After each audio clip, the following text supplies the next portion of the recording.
पौराणिक कथाओं में कैलाश पर्वत को भगवान शिव का निवास स्थान माना गया है। यह रहस्यमयी पर्वत अपने आप में कई कथाओं को समेटे है। इस पर्वत से कई रहस्य जुड़े हैं, इसलिए आज तक कोई भी आम इंसान कैलाश पर्वत के शिखर तक नहीं चढ़ सका।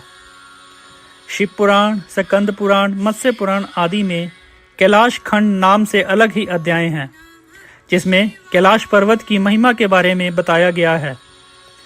पौराणिक मान्यताएं कहती हैं कि कैलाश पर्वत के पास प्राचीन धन कुबेर नगरी भी है।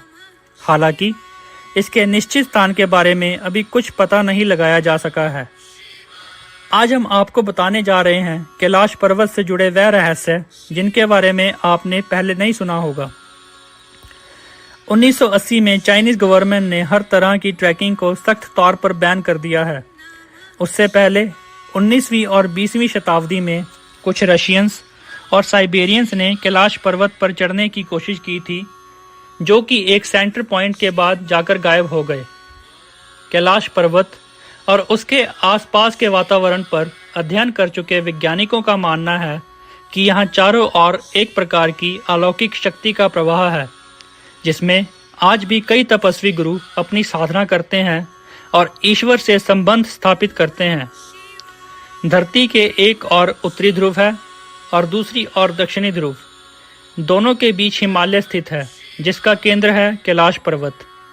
वैज्ञानिकों ने कैलाश पर्वत को धरती का केंद्र माना है। धार्मिक दृष्टिकोण से कैलाश पर्वत दुनिया के 4 मुख्य धर्म हिंदू, जैन, बौद्ध और सिख का केंद्र है। कैलाश पर्वत की ऊंचाई लगभग 6,638 मीटर है, जो कि दुनिया के सबसे ऊंचे पर्वत माउंट एवरेस्ट से कम है। माउंट एवरेस्ट पर कई लोग चढ़ाई कर चुके हैं, लेकिन ऊंचाई में इससे कम होने के बावजूद भी कैलाश पर्वत के शिखर पर आज तक कोई नहीं पहुंच पाया और यह आज भी अजय है। यहाँ 2 सरोवर मुख्य हैं।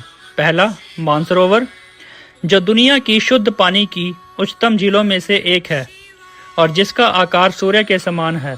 दूसरा राक्षसताल नामक झील, जो दुनिया की खारे पानी की उच्चतम झीलों में से एक है और जिसका आकार चंद्र के समान है।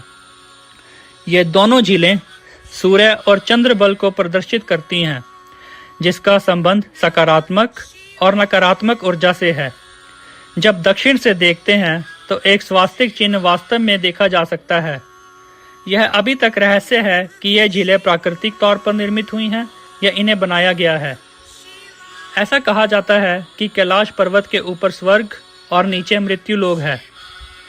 महाभारत की बात करें तो ऐसा माना जाता है कि पांडव भाई अपनी पत्नी द्रौपदी के साथ कैलाश पर्वत के रास्ते से ही स्वर्ग गए थे। यहाँ सिखों के प्रथम गुरु श्री गुरु नानक देव जी भी रुके थे, इसलिए सिख इसे पवित्र स्थान मानते हैं। माना जाता है कि इस पर्वत के भीतरी भाग से डमरू तथा ओम की ध्वनि उत्पन्न होती है। जहां भगवान शिव इस पर्वत में मौजूद हैं और वे डमरू बजा रहे हैं, पर वैज्ञानिकों के आधार पर यह ध्वनियां बर्फ के पिघलने से उत्पन्न होती हैं। कैलाश पर्वत पर समय बहुत तेजी से घटता है। पर्वतारोहियों का मानना है कि यहाँ पर बाल और नाखून बहुत तेजी से बढ़ते हैं तथा सामान्य समय में 7 दिन में नाखूनों की लंबाई वहां मात्र 12 घंटों में बढ़ जाती है। यह सच्चाई है, पर इसके कारण के बारे में कोई वैज्ञानिक तर्क नहीं दिया गया है। कैलाश पर्वत पर ही लंकाधीश रावण ने भगवान शिव की आराधना की थी और भगवान शिव से वरदान की प्राप्ति की थी। इस पर्वत पर भगवान शिव की सबसे बड़ी शिवलिंग स्थापित है। इस शिवलिंग का आकार बहुत विशाल है। कैलाश पर्वत को इस संसार का स्वर्ग माना जाता है तथा इस पर्वत की परिक्रमा से ही हमारे जीवन की सिद्धि होती है। ऐसा कहा जाता है कि एक बार रावण अपने अहंकार में डूबकर कैलाश पर्वत को उठाने के लिए उत्सुक हुआ। भगवान शिव को कैलाश पर्वत से आने को कहा, लेकिन शिवजी ने रावण की ना सुनी और वह अपने स्थान पर ही विराजित रहे। रावण ने कैलाश पर्वत को उठाने का प्रयास किया और वह इसमें असफल रहा। आखिरकार रावण अपने अहंकार से हार गया और ब्रह्मा जी से अपनी इस गलती की क्षमा मांगने लगा। पर ब्रह्मा जी ने शिवजी से कहा और शिवजी ने कहा, यहाँ केवल सच्चाई और सदाचार चलता है। यह पर्वत अहंकारियों के अहंकार का विनाश करने वाला स्थान है।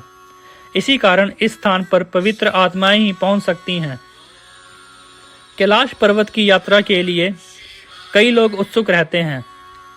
इस पर्वत की यात्रा करना स्वर्ग में जाने के समान है, पर अपनी सुरक्षा तथा खुद की आत्मनिर्भरता पर ही यह यात्रा करें, क्योंकि इस यात्रा के दौरान अनेक बाधाओं का सामना करना पड़ता है।